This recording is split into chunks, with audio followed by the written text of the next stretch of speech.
Welcome back everyone, Meanpooh here, and today we are going to play the game The Ballad Singer. And just before I started it up, I got a window showing what settings I wanted to pick, so I put it on Ultra.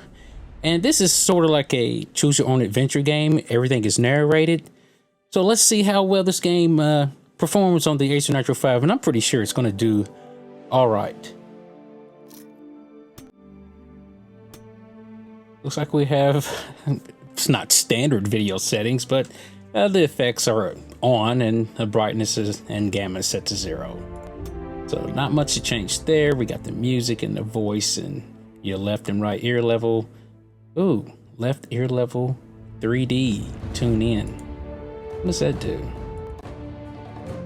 I'm turning it on just so I can hear since I have headphones on.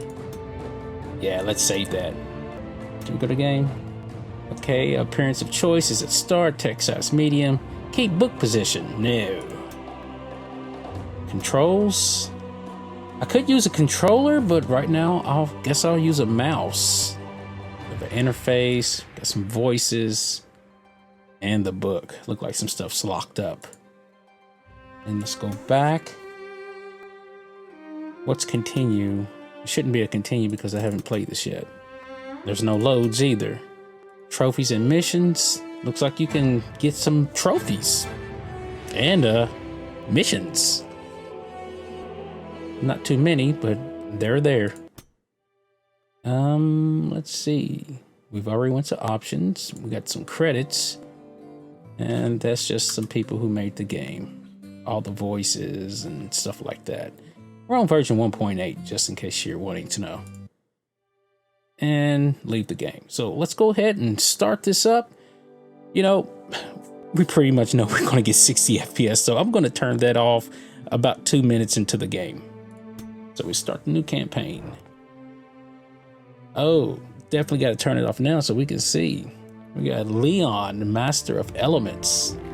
Oh, let's start over here. Okay, locked. And he's an assassin, and she's a ranger. And of course, the Master of Elements. And then we got the Bard Warrior. Or we can pick him, or her.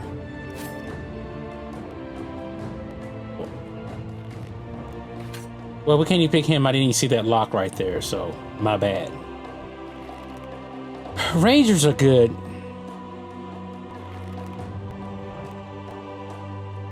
So let's pick an element guy. Oh, you know, I like fire, so let's pick an element. Wow. Looks like Leon has had a troubled childhood. He lost his parents and risked his life when he was only 6. His life was saved by the prompt intervention of Daragast and Esperia, a witch. After his parents' death, he has only looked for peace within, but could never find it. Throughout his life, Leon has been taught the magic arts of the Tower of Ballad. He uses his arcane abilities to retrieve what has been taken from him in the past. Thanks to his mastery of the natural elements, he has discovered he can take anything he desires. His good spirit harshly tested through and... Okay, got some more. Through, over his lifetime, has now been corrupted by his blind determination to archive his goals. His thirst for power increases with his knowledge of magic, and does his longing for revenge and his desire to take back what should have been his. As Leon, or Leon, however you want to pronounce that, your adventure will be filled with spell fights and life-threatening creatures. You will have to master all 4 elements and understand their interactions to help him achieve his goals. Leon has all the abilities to become the greatest menace to the lands of Hesperia. Okay, we have a tongue-twisted difficulty over here. And this one is, I guess this is easy, perfect to get to know the story. Many manual saves allow you to explore the game, while the high availability of Fate allows you to see what would have happened if you died. No, we don't want to see that. Spoils it. Okay, what's this? The soldier. For anyone who wants to explore the story while keeping the original spirit of the game, manual saves are useful to avoid losing progress. Fate allows you to make a few bold choices. Nah. Okay, what about this one? This is the champion one. Great if you want to live with the constant fear of death. Manual saves are strategic and fate will rarely save you. I think we should do that, and I don't want to do the legend because, you know, that might just be too much for us right now. And what is this game mode here? Can you change it? Nope. It's locked. It says the Explorer mode is unlocked by completing a campaign for the first time. Alright, so let's pick the champion mode. Now, it said it's, you know, narrated, because, you know, reading takes a lot out of us sometimes. Okay, we're gonna pick that guy. New campaign. New campaign name. We're gonna need it just like that. Woo! Here we go.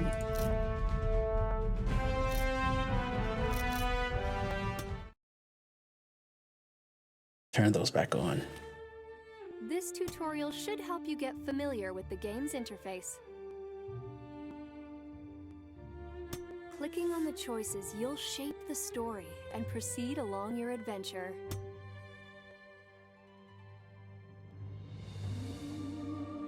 Clicking on the icon above the choice will play its audio. With these arrows, you'll scroll through the longer choices. Longer choices. Click on this button to hide the book. Now click it again to reveal it. Click on the bottom left corner to move the book and the choices. Now click it again to return the elements to the game screen. Alright, don't confuse me. Buttons are to manage the narration's audio.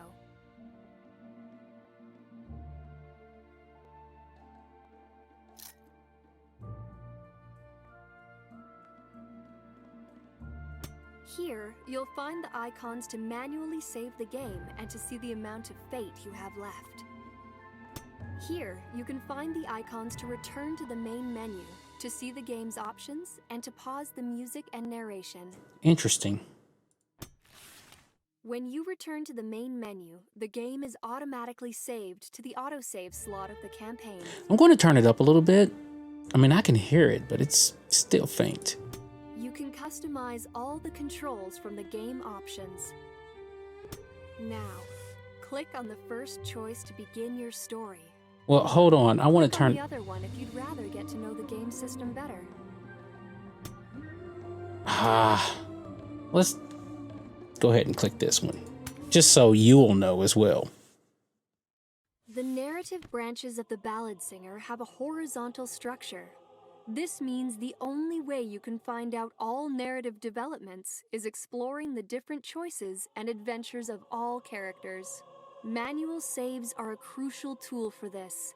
Using it strategically will allow you to explore more narrative branches without having to start over. Choices within the game fall in two main categories. Standard choices, which have an immediate impact on the situation, and determining choices, which will shape the course of your adventure heavily. I wonder if they're color-coded. Once you've taken a determining choice, a specific animation will be played. Okay.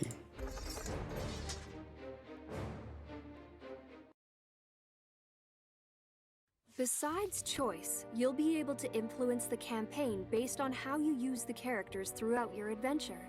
Taking a particular path with a hero could drastically change the narrative branches of the other three, just like the death of a playable character will change the adventure of the others in the following chapters.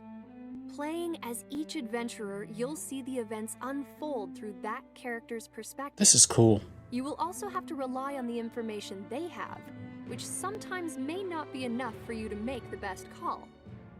This dynamic can lead you to your death at times, but the hundreds of detailed deaths are an essential part of the ballad singer's experience. The ballad singers... She said experience, but I don't see the experience word. But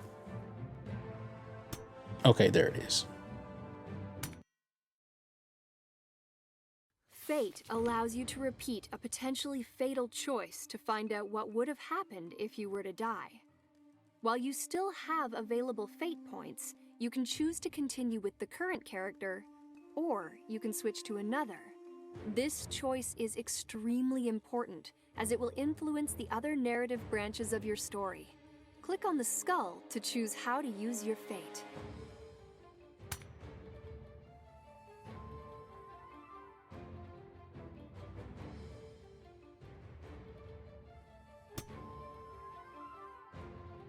At the beginning of each campaign, you will go through the prologue with Leon and Ancorin. To unlock the 4 playable characters, you will have to overcome this first challenge. In the prologue, you will also find a few determining choices that will impact your campaign. She sounds so happy.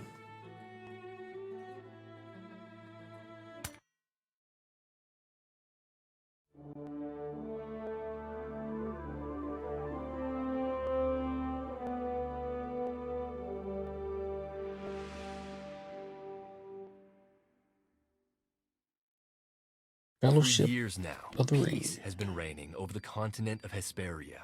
The feats of ancient heroes, warriors, and magicians will live on as legends and children's bedtime stories. Everything is back to normal. Markets and trades are flourishing, raids of marauders are rare, and brigands have mostly taken to dwell in hidden groves and forests. However, wizards have lost control over their dark experiments. The Tower of Balinor has become the cradle of new races and monstrous creatures. They now roam free in the lands of Kael'Sanar and beyond. Leon, a powerful wizard withdrawn to the shadows, belongs to this world. Leon plans to carry out his obscure designs and bring back the darkness of his own past. He had studied at Balinor under the great wizard Raymond until he decided to take his own path. Leon would never forget the people who helped him survive when he was but a boy, age 6, just as he will never forget who took him away from his family, from everyone dear to him, and from his kingdom. Now, he feels the time has come to take everything back. Thanks to his magical talent, he's mastered all of nature's elements, but he has several choices to make. He could expand his powers. The task would set him on the research of the book that will allow him to learn a new type of sorcery bound to blood. His own master had revealed to him the existence of the manuscript. Or he could look for a tomb hiding a crucial artifact, a relic containing the blood of 2 ancient wizards. They both had the power to dominate all 4 of nature's elements, just as he. Of course, he could also recruit some allies. What would be better than befriending a dragon?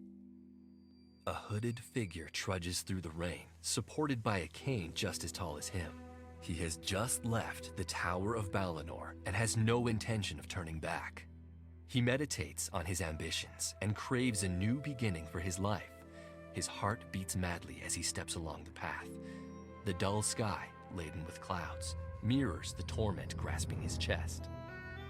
Leon has a good soul, but he shall bear no limitations to achieve his goals. He faces 3 choices. Wow. They're reading novels to us, guys. Go ahead and get your popcorn. I want to turn the voice up. Let's do about 70.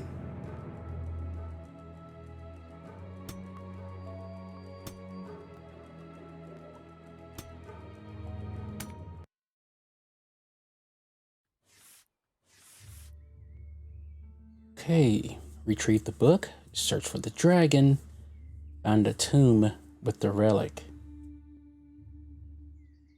I think we should search for the dragon. Without hesitation, Leon decides to head to Laganasan. The cold desert is an inhospitable region inhabited only by outlaws. Its border is marked by an imposing metal fence. No one has ever been able to climb over it. Several barracks are placed along it, evenly spaced, with hosts of soldiers. Each troop is numbered. The changing of the garrison takes place but once a year. A patrol sees Leon and stops him. They warn him against heading across the border alone.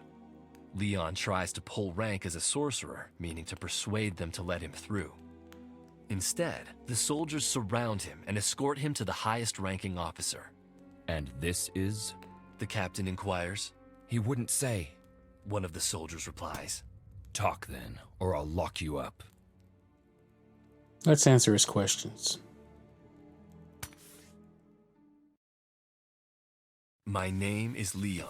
I'm a wizard of Balinor. He speaks. What brings you so far from home? My business is none of your concern. You arrogant fool. I'll have you whipped before I'll throw you in Here the we cell. go. Now answer my questions. The captain of the guards is infuriated, and Leon doesn't like orders.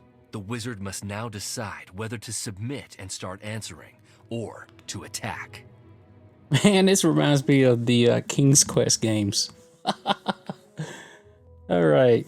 Unleash a fire wave all around him. We can summon a bundle of roots to strangle the you-know-who. Discharge an air blade to behead the soldiers. I'm not looking for trouble. I'm on a secret mission, pretty much. Okay, guys, do you want to... Look, I'm not a troublemaker, but he did say he's pretty much going to beat me.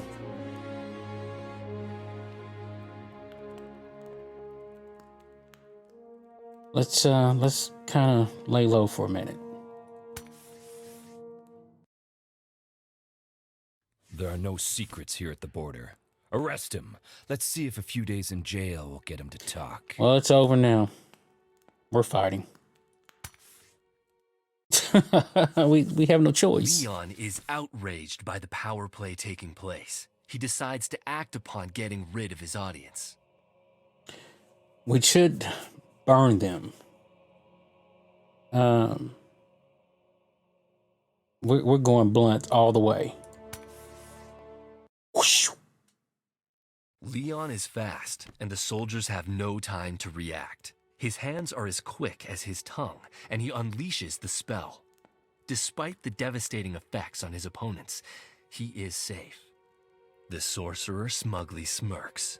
The maimed bodies of the foolish men lie on the ground, the smell of blood and guts beginning to taint the stale air of the barracks. I smell it every day at work. Anyway. Once over the border, Leon explores the area. The ground is black, as if covered by volcanic ashes, and the climate is much colder than that of Kelsinar. Under a matte gray sky, dark sand and desolation goes on as far as the eye can see. Walking his tedious path, he chances upon a lonely traveler. The two spot each other from afar, but do not try to avoid the inevitable encounter. The traveler has scaly skin, and a forked tongue darts in and out of his mouth as if he were a snake. He stops in front of Leon. "Who are you?" he asks. "Someone very dangerous if you get in my way. A friend, if you choose to trust me." "Your name is?" "Leon Munar. You may have heard of me." The other doesn't reply. His eyes open wide, and he falls to his knees. "Now I recognize you. Your fame and your past precede you. I am Therion, your humble servant." Wow. Cautiously, Leon asks him to explain. "Everyone knows of the last great wizard able to dominate the elements. What brings you here?" "I have my reasons. I should kill you for the mere fact you have seen me, but perhaps I won't." Jeez. Leon's threat sparks fear in Therion, startling him. "I am sure you'll find me useful if you spare me." This dude's a The killer. wizard seems to mull over the plea and decides to test him. "I'm looking for the dragon who dwells in these lands. Do not question me, just answer, as I have no time to lose." "You need to head north, my lord. You'll find a black hill surrounded by bones. There, you'll find a cave. That's where the reptile lives. No one dares approach it. If you have spoken the truth, wait for me in the city of Snelfos. I'll reward you fairly. If you are lying, however, I will seek you out and I will kill you. How will I cross the border, though? It's under surveillance. Barracks number 7 is empty. Wow, the voice acting is very good in this game.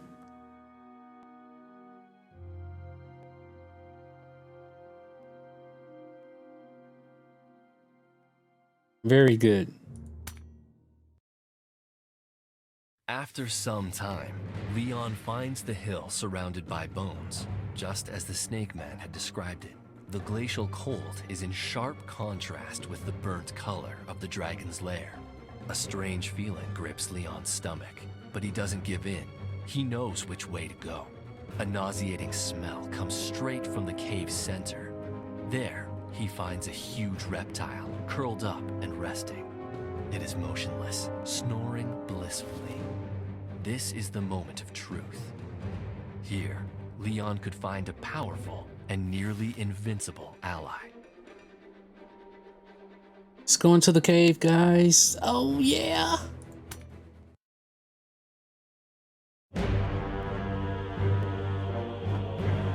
Oh, animated stills. Love it.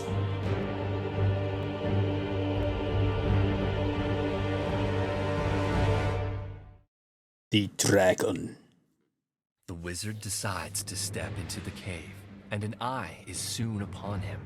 The dragon rises abruptly, spreading its mighty wings that take up the entire den. It roars and bellows a flame upwards. The dragon is imposing. Next to it, Leon is merely an ant. Its back is covered in scales, while its belly resembles that of a snake, slimy and gross. Leon's gaze follows the coils of fire as they rise. He notices that the hill's ceiling is open to the skies, allowing the creature to come and go as it pleases. A primal fear grips the wizard's heart, but his determination prevails. The situation is critical, and he must act now. Well, we can attack the dragon with a blast of water, or we can conjure a wall of water to shield ourselves from dragon's first strike. Let's do that.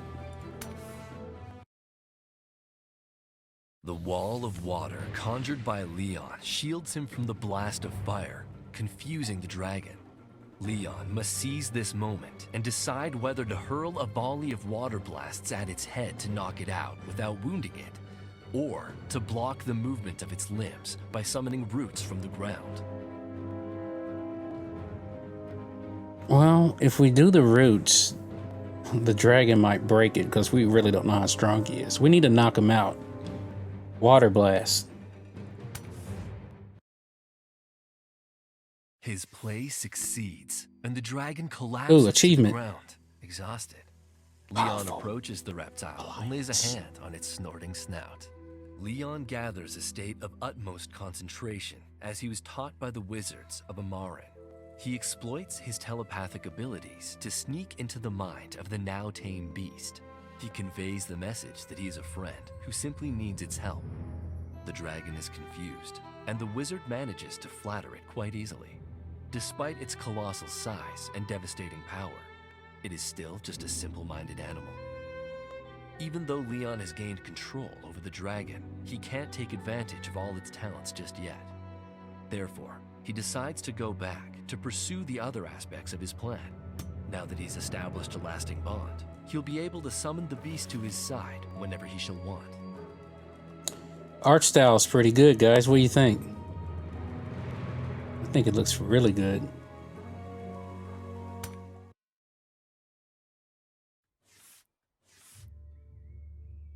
Okay, 1 down, 2 to go.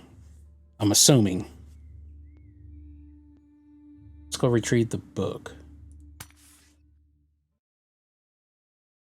Leon decides to go after the Book of Blood Magic. He heads northwest for the city of Remagast, close to the border with the cold desert. He might find an old acquaintance there to start issuing his first commands. His journey proceeds smoothly, and after about 1 day, Leon crosses the city gates. His eyes meet a ghastly scene. Remagast is still in ruin. Triumvar Lotanor, the blood wizard who tried to take over Kael'Sanar, had dealt it a harsh blow. Though the wizard was defeated, he had been able to hide away the secrets of his sorcery. Leon had been able to gather such information due to being closely tied to the wizard's story. Their hearts were just as dark. He moves among the alleys of the city, heading to a tavern with a sign so badly faded that the name can no longer be read. He has the feeling that his man might be within those walls. Possibly. The hall is crowded, and the noise is deafening. Nobody notices his entrance, save for a bald, pale head, which turns to face him. His pointed ears move as if they have a life of their own. Leon recognizes him right away and heads for the elf's table. Good day, Ankalimo. Good day to you, Leon. What brings you here? My design is moving forward, declares the wizard with ill-concealed pride. What do you need me to do? Head to Snelfos, gather the army, take the city, and ready yourselves to move against Balinor, Leon orders. Has the time finally come? Indeed. What are you going to do? Asks Ankalimo, intrigued. I will retrieve something which will render us invincible. No time to lose, then. We need to act now, declares Leon. Continue pursuing the book. Leon indulges in a night of restful sleep to restore his energy. After fleshing out the last details of his plan with Ankalimo, he resumes his journey to the north. First, however, he must carefully choose the enchantments he'll rely on. Triumvar Lotanor was able to bend all of nature's elements to his will, so he needs to be ready for any circumstance. As evening falls, the wolves' howls echo in the ominous landscape. The wizard comes across an imposing jet tower. Searching around the complex, he locates the door with surprising ease. Leon is skeptical. He had expected some sort of magical ploy to be hiding it. Perhaps all of Triumvar's enchantments were lifted upon his death. However, his sixth sense warns him that something isn't quite right. Examining the tower thoroughly, he finds the bones of a mouse. A trap appears to still be operational. Leon studies the corpse closely and analyzes the ground around it. He notices that the bones are broken and the soil seems to be overturned. The wizard must now choose which magic to use to safely enter the tower. Choices: shoot a jet of water against the door to tear it down, lay one hand on the door and turn it to sand, create a vortex to get the windows high above the door, or burn the door. It's made of wood and will give in easily. So what did we see here? Okay. Something's not right. Bones of a mouse. A trap appears to still be operational. Bones are broken and the soil seems to be overturned.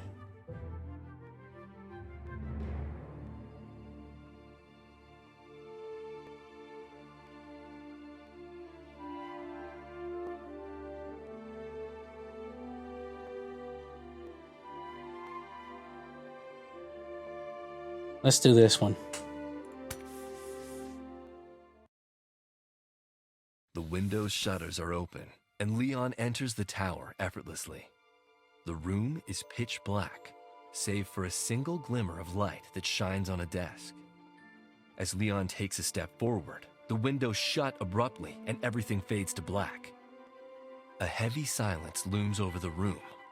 The only sound Leon can hear is a dripping noise that grows increasingly louder until it resembles that of a babbling brook. The water soaks Leon's feet, soon rising to his ankles. Even though he can't see anything, he must hurry. Leon feels his way around the room. Okay, light a flame in the palm of the hand to light up the area. I'm going to assume there must be something to stop the flow of water. We can solidify the floor to stop the flow, and we can create a water barrier around Leon. Fighting water with water could be the winning choice. We can't see, so maybe, just maybe, we should light our hands up so we can see.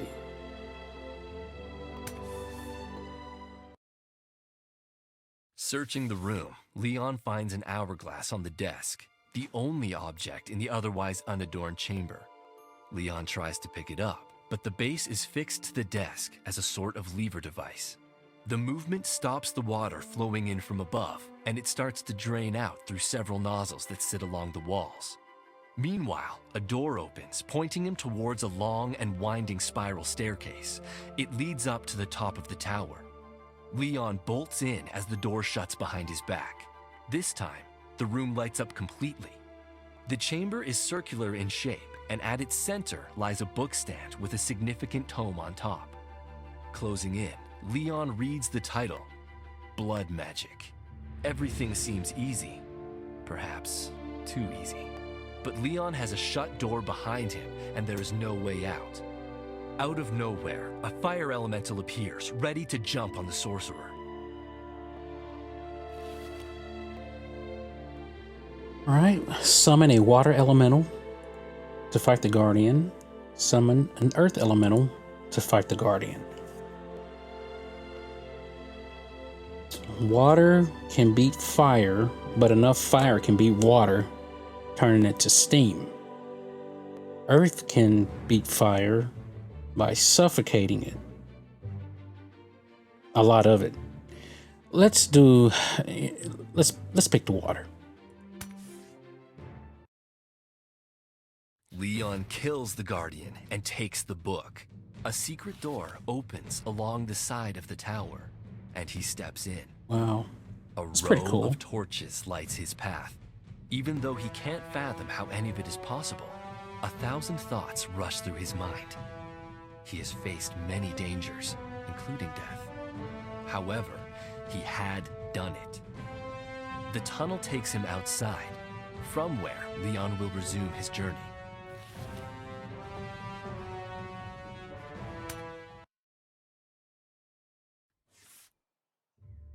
All right, find the tomb with the relic.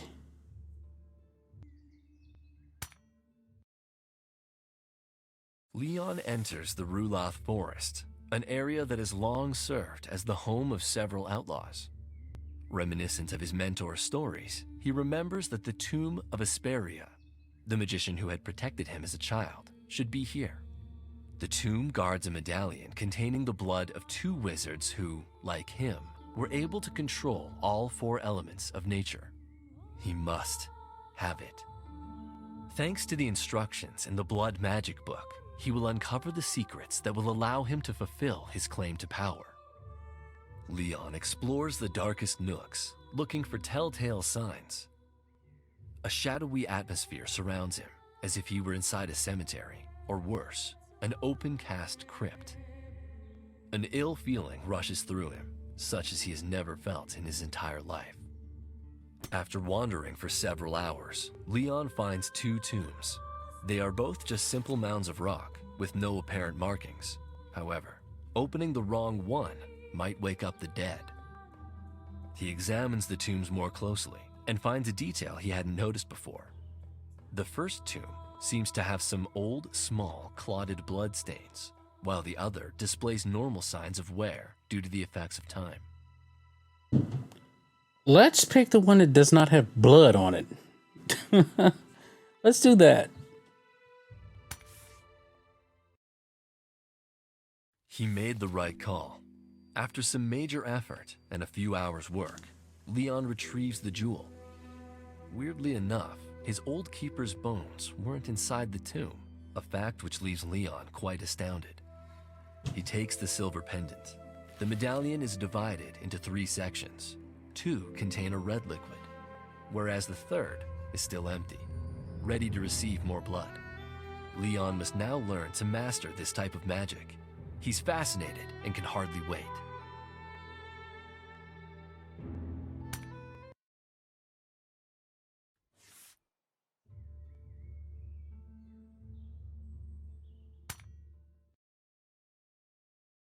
Several years have passed since Leon set out to seek his obsessions. His stubbornness resulted in a war for the conquest of Kael'Sinar. However, he has yet to acquire all the knowledge he needs to dominate the nation, and with time, the entire world. As part of Kael'Sinar has fallen under his heel, the resistance has risen to stop him.